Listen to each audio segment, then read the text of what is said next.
Welcome to Late Night Horror Stories. Part 4. It was Ethan's first night on the job. He had been hired as a security guard for one of the city's tallest, most modern skyscrapers. The building officially had 40 floors, but as he stepped into the elevator for his first round, he noticed something strange. Tucked away at the very bottom of the panel, next to the basement button, was a crudely scratched number, 41. Curiosity got the better of him. He pressed it. The elevator groaned, a sound it shouldn't make, and began to ascend with a violent shudder. The digital display climbed past 40, then went black.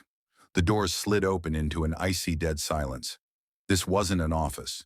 The hallways were narrow, the ceilings so low they felt like they were pressing down on his chest. The flickering fluorescent lights buzzed like a dying animal.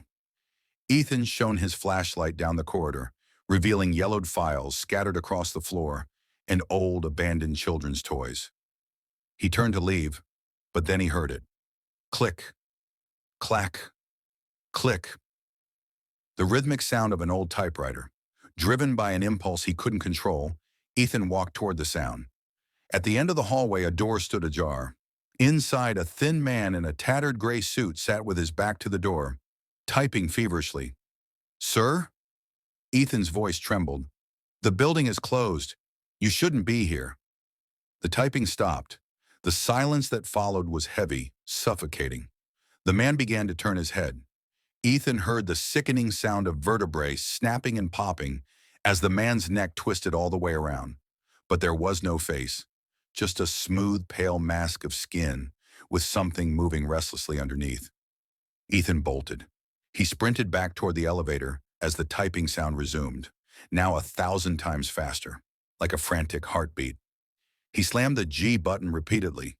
Just as the doors were closing, he saw the faceless man at the end of the hall, gliding toward him with impossible speed. When the doors opened at the lobby, Ethan collapsed, gasping for air. The morning sun was streaming through the glass. He stumbled toward the front desk, but his colleague's face went pale the moment he saw him. "Ethan," the guard whispered, dropping his coffee. "Where have you been? We've been looking for you for 3 years." Ethan looked down at his hands. His skin was wrinkled, his nails long and yellow, and his uniform was rotting off his frame. He felt a piece of paper in his pocket. He pulled it out and read the single typewritten sentence. "Floor 41 is never finished with you. It only waits for its next resident."